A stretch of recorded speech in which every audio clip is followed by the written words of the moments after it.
ओम गणेशाय नमः। ओम नमः शिवाय। मैं निखिल ज्योतिष आचार्य आप सभी का मेरे चैनल पर पुनः स्वागत करता हूं। आशा करता हूं कि आप सभी स्वस्थ होंगे। महादेव की कृपा आप सभी पर सदैव बनी रहे। ये वीडियो वृश्चिक यानी कि स्कॉर्पियो के लिए बहुत विशेष है, क्योंकि वीडियो है 4 बड़े ग्रहों के अगले 1 साल पर पड़ने वाले संयुक्त प्रभाव के बारे में। वो ग्रह कौन से हैं? शनि, राहु, केतु और देवगुरु बृहस्पति। इन चारों ही ग्रहों ने अपनी राशि तो बदल ली है और इंडिविजुअल लेवल पर इन सबके वीडियोस मैंने ऑलरेडी बना दी हैं, चैनल पे हैं। लेकिन जैसे मैं वीडियोस बना रहा था, मैंने बीच में कई बार कहा था कि एक संयुक्त प्रभाव भी इनका होता है, जिस पर मैं वीडियोस अवश्य बनाऊंगा। कभी कभी ये ग्रह आसपास ही राशि बदलते हैं। जैसे अप्रैल 2022 में अप्रैल के ही महीनों में चारों बड़े ग्रहों ने राशि बदला। फिर 2023 की अगर हम बात करें तो शनि का एक बार गोचर हुआ शुरू में, फिर बृहस्पति का हुआ, राहु केतु का अंत में हुआ था, तो आसपास नहीं हुआ था। 24 में तो केवल बृहस्पति ने ही, देवता ने ही राशि बदली अपनी। फिर 25 में सारे बड़े ग्रहों ने, चारों बड़े ग्रहों ने आसपास राशि बदला है। मार्च के एंड में शनि ने 29 मार्च को, बृहस्पति 14 मई और राहु केतु 18 मई।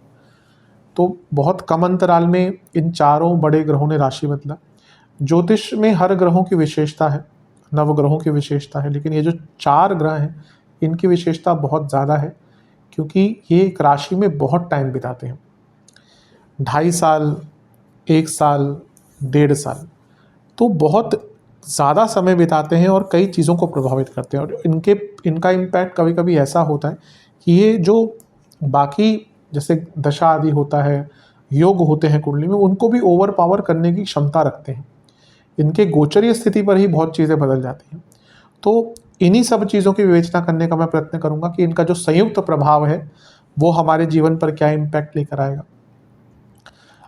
वीडियो हमेशा की तरह एक ऑर्गेनाइज्ड रूप में आप लोगों के समक्ष प्रस्तुत कर सकूं, तो मैंने इसको कुछ पार्ट्स में बांटा है, कुछ भागों में बांटा है। पहला हम बात करेंगे शनि और बृहस्पति का केंद्रादि योग, दोनों एक दूसरे से केंद्र में बैठे हैं। दूसरा होगा बृहस्पति और राहु की परस्पर दृष्टि, राहु बृहस्पति को देख रहे हैं, बृहस्पति राहु को देख रहे हैं। तीसरा होगा बृहस्पति और राहु का संयुक्त प्रभाव 12वें घर पर, और जो आपका ये 4, 8, 12 का मोक्ष त्रिकोण कंप्लीट हुआ है राहु और बृहस्पति द्वारा, इनका क्या प्रभाव रहेगा। चौथा रहेगा शनि और केतु का षडाष्टक योग, इसका कुछ नेगेटिव इम्प्लीकेशंस हो सकते हैं, बात करेंगे इसकी। और 5वां पॉइंट होगा कि आपका धन स्थान, जहाँ पर 3 बड़े ग्रहों की दृष्टि है, शनि की 10वीं, बृहस्पति की 7वीं और केतु की 5वीं। तो ये बहुत ज़्यादा प्रभावशाली भाव है, तो इस पर क्या प्रभाव रहेगा, क्या इम्पैक्ट रहेगा, तो इन्हीं सभी चीज़ों की विवेचना हम करेंगे।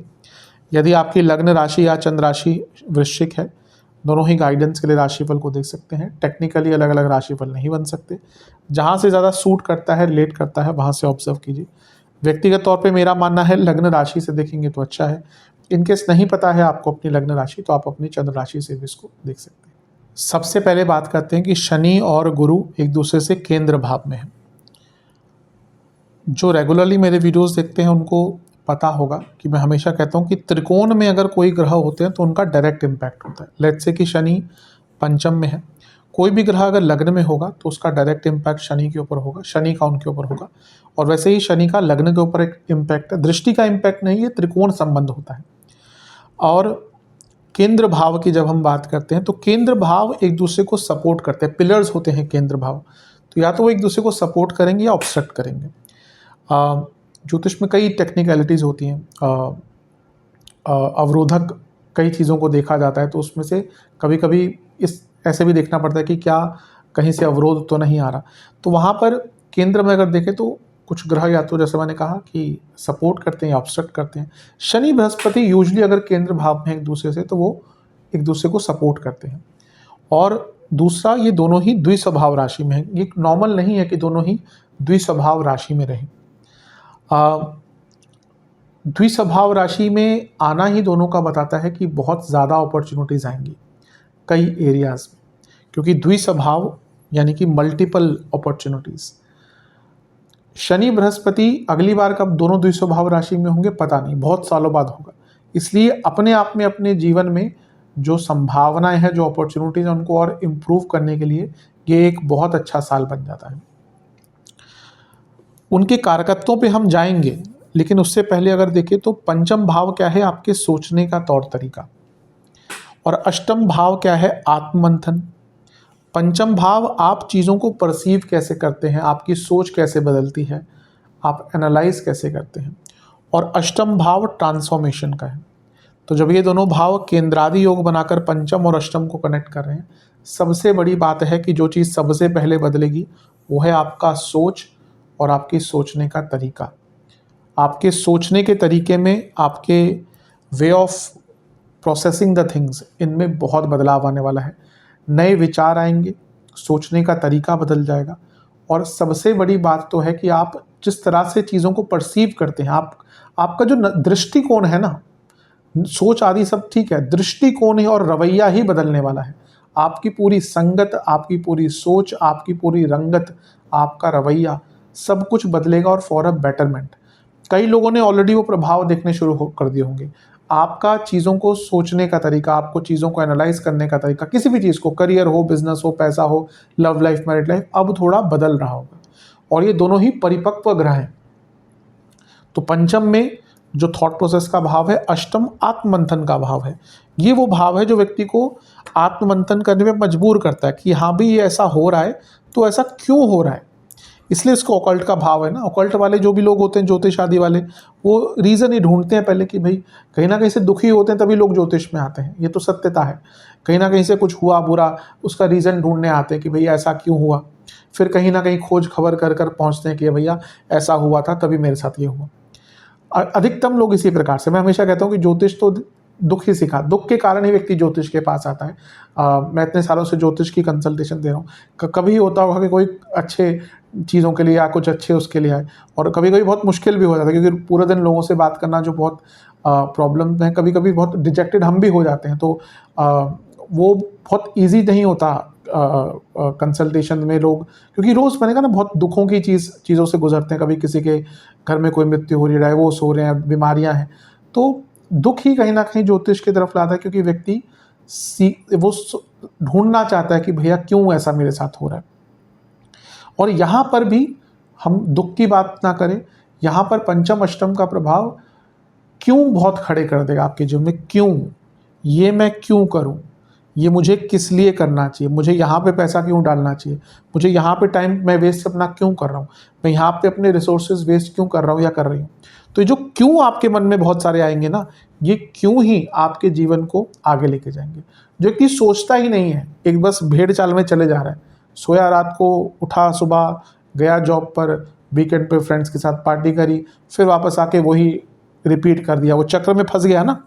बहुत लोग फंसे हुए हैं, नहीं निकल पाते, क्योंकि बाकी सब दुनिया भर की चीज़ें हो जाती हैं ना, ईएमआई भी हो गई, ये हो गया, फिलाना हो गया, फिर कहाँ निकल पाते हैं। तो यहाँ पे वो मौका है कि आपको ट्रेडिशंस को तोड़कर, अपने एक चक्रव्यूह को तोड़कर जिसमें फंस चुके हैं, कुछ अलग करने का मौका मिलेगा। ये कम ही लोग कर पाते हैं। कम ही लोग के अंदर ये चेतना जागती है कि मैं ये क्यों कर रहा हूँ। वो चेतना यहाँ पर जागृत होकर रहेगी, यानी कि जीवन का दृष्टिकोण, मैंने सबसे पहले यही कहा था ना, जीवन का दृष्टिकोण बदलेगा और आप अब उस चीज़ की तरफ जाएंगे जो सच में आपको करनी है, या जिसके लिए आपका औचित्य है, जो आपका औचित्य है, उस तरफ आपका मन अब भागेगा। अपने जीवन को सार्थक करने के लिए, प्रोडक्टिव करने के लिए आप बहुत प्रयास करेंगे। शनि आपके त्रियेश हैं और चतुर्थेश हैं, वहीं बृहस्पति आपके धनेश हैं, पंचमेश हैं, धन स्थान, लक्ष्मी स्थान, और ये क्या हो गया, अष्टम भाव।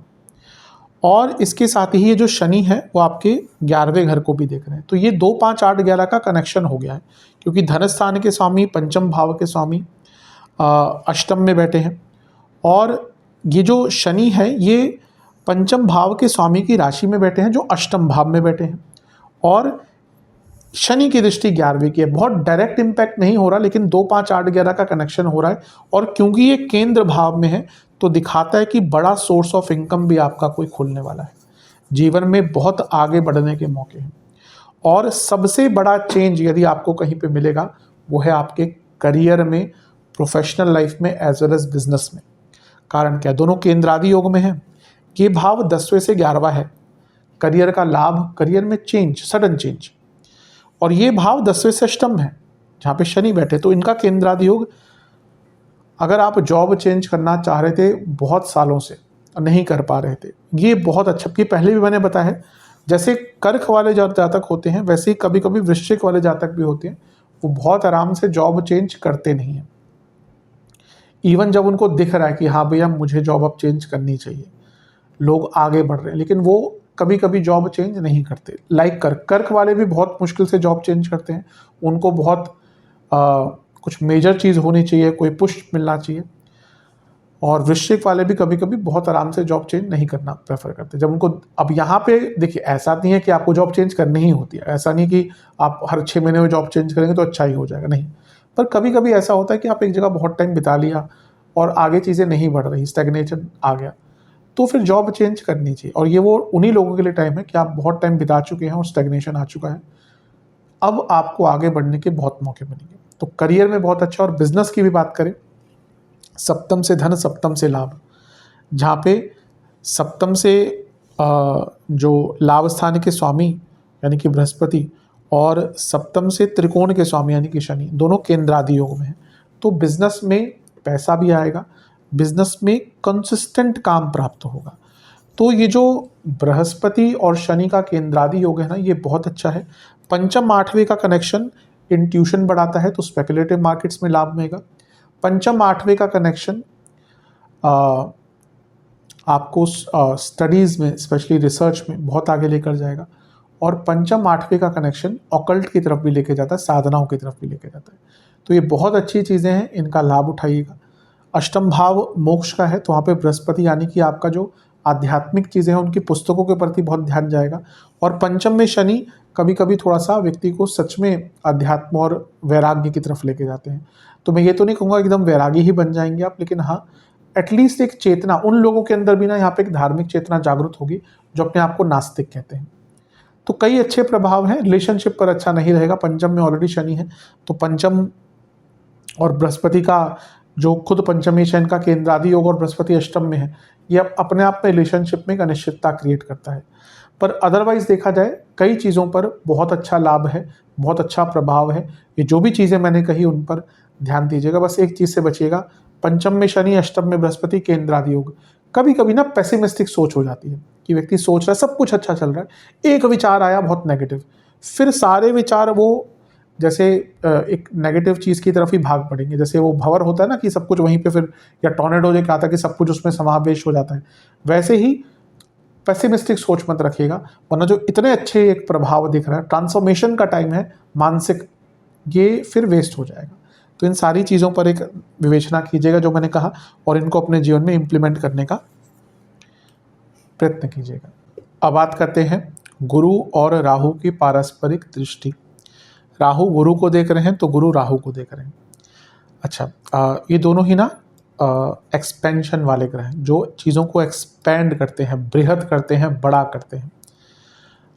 तो इन दोनों का जो ये एक प्रभाव है, ये जहाँ जहाँ पर बैठे हैं उन चीज़ों को तो बढ़ाएंगे ही, लेकिन जब एक दूसरे पर प्रभाव डाल रहे हैं तो वो कई गुना और चीज़ें एक्सपेंड हो सकती हैं। सबसे पहले अष्टम में बैठे बृहस्पति की बात करते हैं। अच्छा देखिए, बृहस्पति अष्टम में आते हैं तो एंसेस्ट्रल प्रॉपर्टी आदि से लाभ, ज्ञान, साधना, ये सब मैं बता ही चुका हूँ।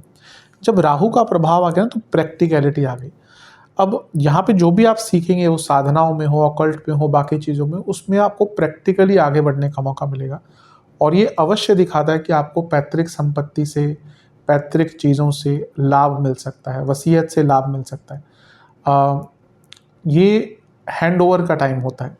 लेट्स से कि आपका कोई फैमिली बिजनेस है, तो कभी कभी ये होता है कि यहाँ पे चीज़ें आपके नाम की जा सकती हैं, कि आपको अगर कहते हैं ना इंग्लिश में पासिंग द बेटन, तो अगर पीढ़ी दर पीढ़ी चीज़ों को आगे बढ़ाना है तो उसके लिए बहुत अच्छा टाइम है कि भाई अगर आपकी कोई बिजनेस है, कोई वसीयत, कोई लेगेसी है आपकी, तो उसको आगे अगर आपको फॉरवर्ड करना है या आप प्राप्त करना चाहते हैं, दोनों के लिए ही इस भाव को प्राथमिकता दी जाती है। तो जो पासिंग द बेटन है कि पीढ़ी दर पीढ़ी चीज़ें आगे बढ़, जैसे पहले कहते गद्दी, आपको अपने पिताजी की गद्दी मिल गई। जैसे पहले ज्योतिष भी होते थे कि हाँ गांव में थे तो वो अपने पिताजी की गद्दी संभाल ली।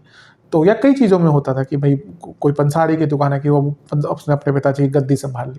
तो जो पीढ़ी दर पीढ़ी चीज़ें बढ़ती थी तो बढ़ती हैं, उनके लिए यहाँ पे देखा जाता है, तो ये बहुत अच्छा है। दूसरा, अष्टम में बृहस्पति है। जो लोग कपल्स या सिंगल, क्योंकि ऐसा नहीं कि कपल्स ही अडॉप्शन करते हैं, सिंगल भी अडॉप्शन करते हैं। कई जगह कई कंट्रीज़ में सिंगल को सैरोगेसी भी अलाउड है, हमारे कंट्री में आई थिंक नहीं है, पर कई ऐसी कंट्रीज जहाँ पे सिंगल लोग सैरोगेसी भी करते हैं। तो दोनों के लिए यही भाव देखा जाता है। तो अगर आप अडॉप्शन करना चाहते हैं या सैरोगेसी करना चाहते हैं, बृहस्पति ऑलरेडी अच्छे हैं, जब राहु का प्रभाव आ गया यानी कि चीज़ें तेज़ गति से आगे बढ़ेंगी। गुप्त ज्ञान के लिए, गुप्त धन के लिए, दोनों के लिए बहुत अच्छा है।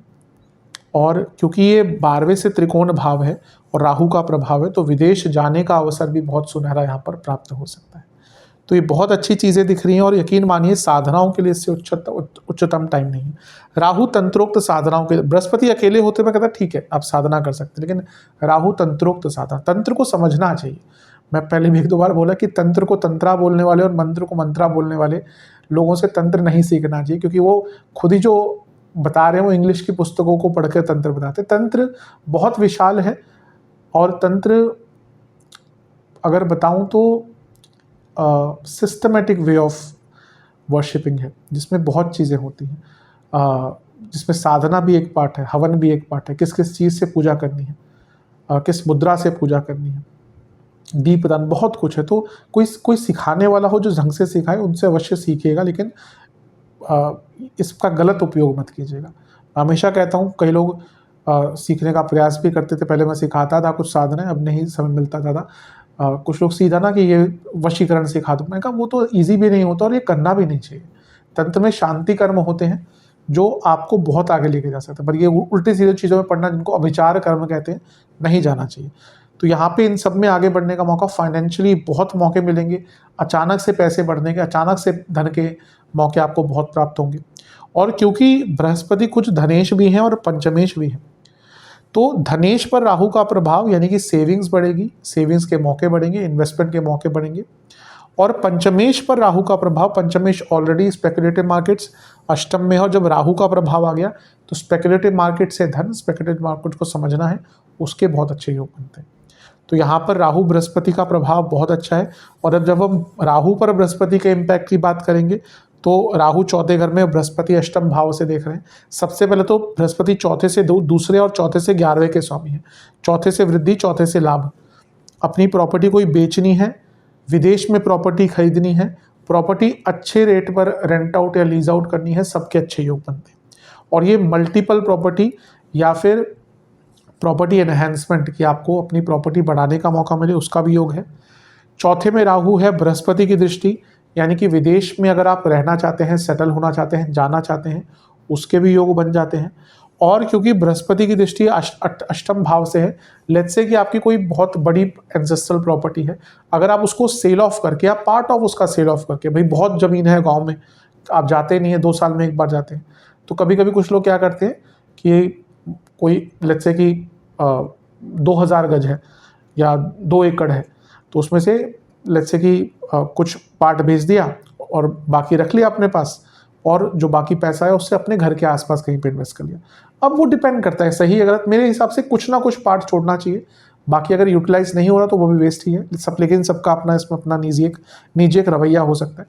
लेकिन यहाँ पे अगर आप अपनी एंसेस्ट्रल प्रॉपर्टी सेल ऑफ करके मल्टीपल प्रॉपर्टी बनाना चाहते थे, उसके लिए अच्छा योग है। और अपने वाहन को अपग्रेड करने के लिए, अपने घर को अपग्रेड करने के लिए, घर के मॉडिफिकेशन, इंटीरियर्स का काम कराने के लिए भी बहुत अच्छा योग बन जाता है।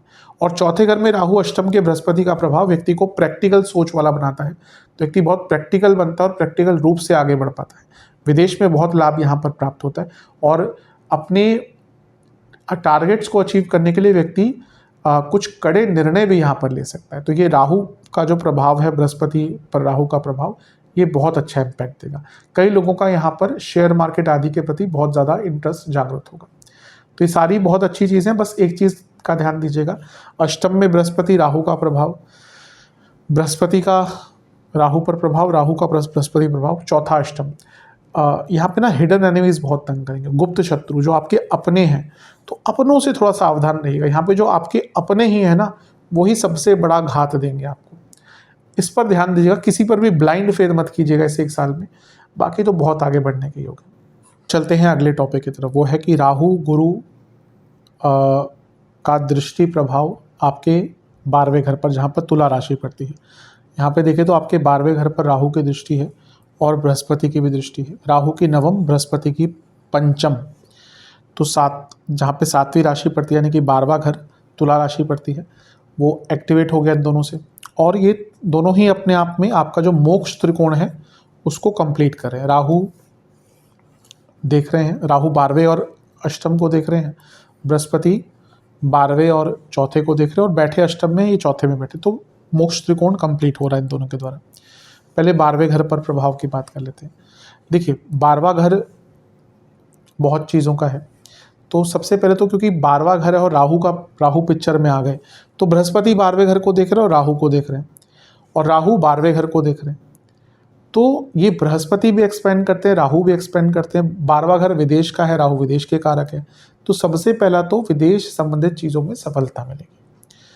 अब कुछ भी आपका विदेश का काम है, आपका वीज़ा नहीं लग रहा था, आपको वीज़ा आपके लगने में या वीज़ा में जो भी कॉम्प्लिकेशन आ रही थी उसको दूर करने में यहाँ पे मौका मिलेगा।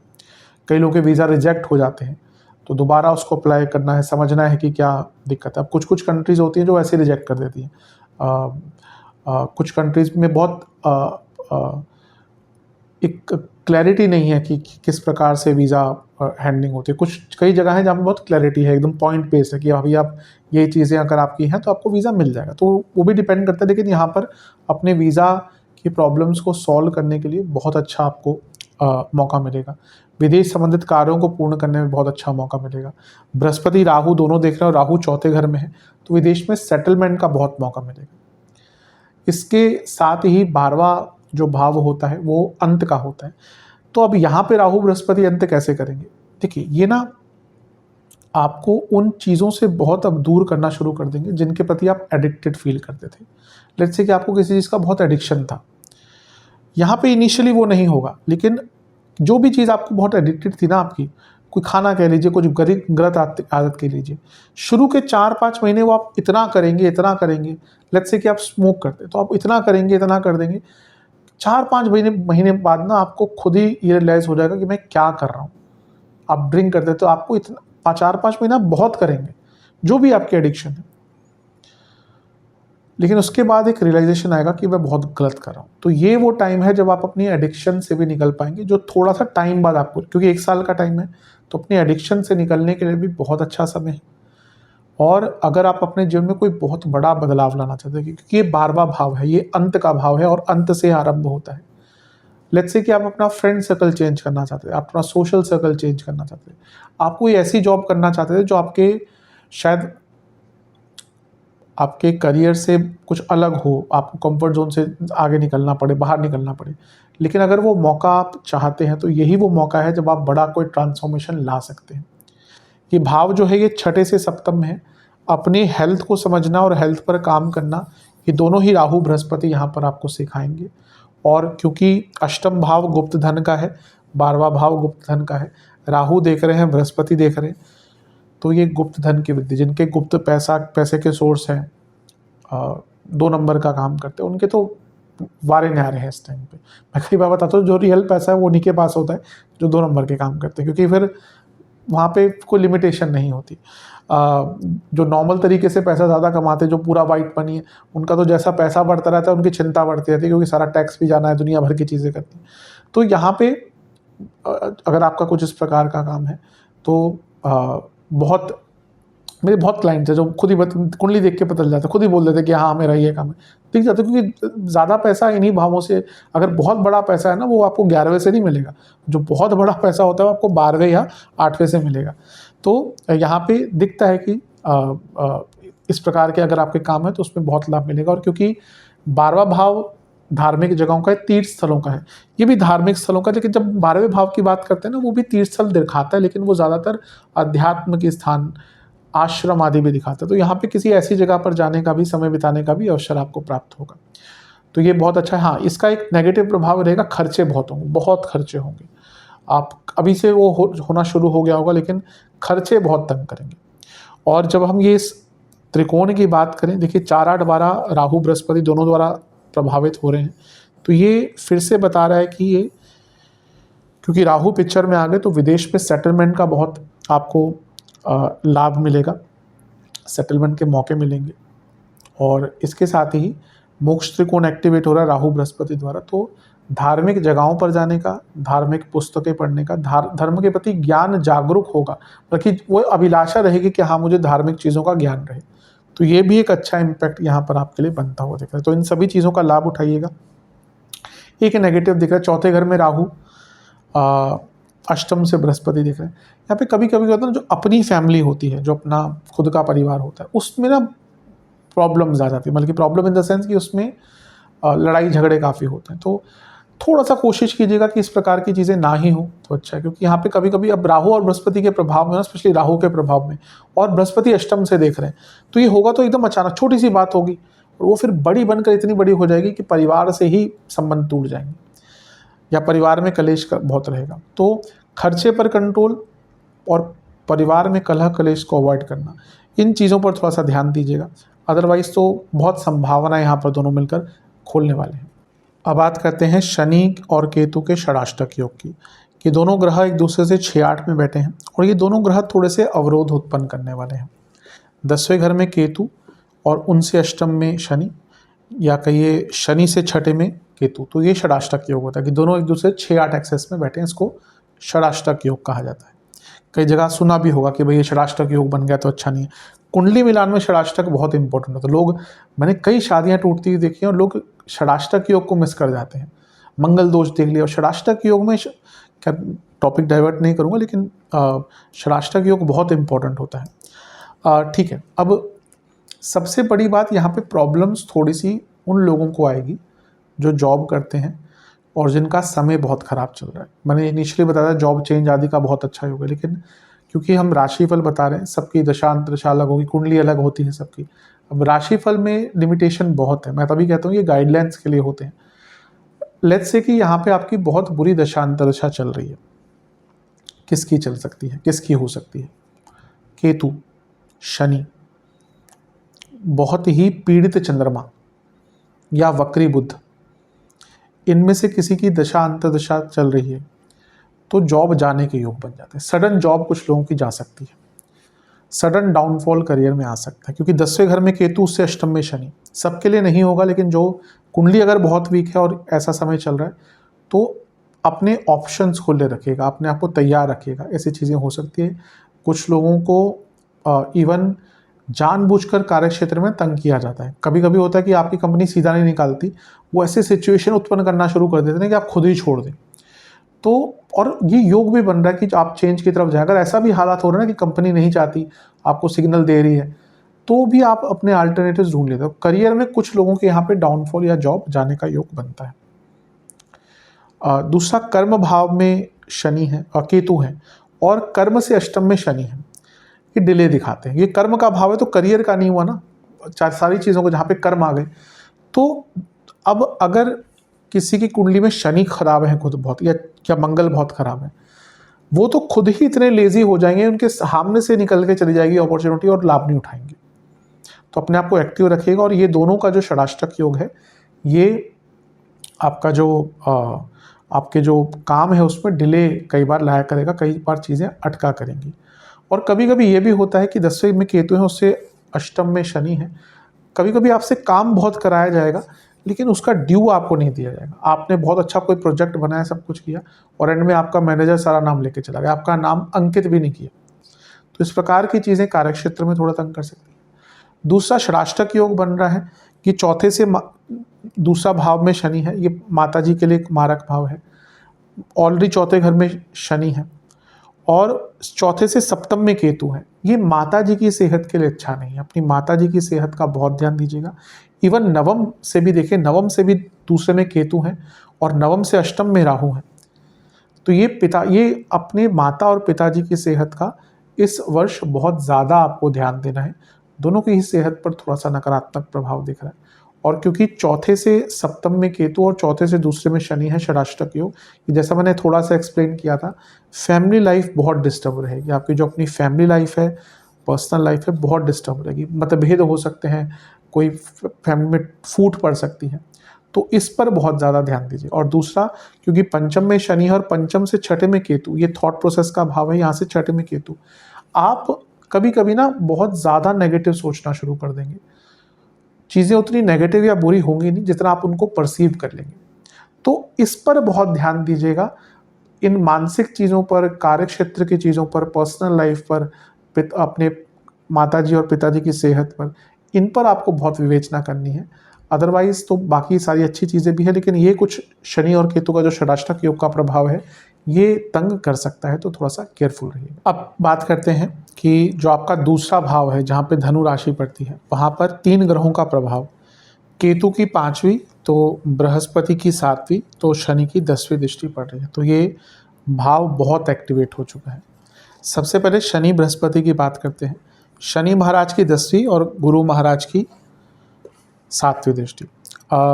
ये दोनों ग्रह बहुत इंपॉर्टेंट, डबल ट्रांजिट थ्योरी कई बड़े ज्योतिषियों ने दी है और के.एन. राव साहब ने भी दी थी। कई चीज़ें उन्होंने केवल इनके प्रभाव से दर्शित करी थी, अपने कई बुक्स में भी लिखा है। मुझे सौभाग्य मिला था उनसे सीखने का, तो वहाँ पर भी हम जब वो अंकित करते थे तो बहुत कुछ बताते थे।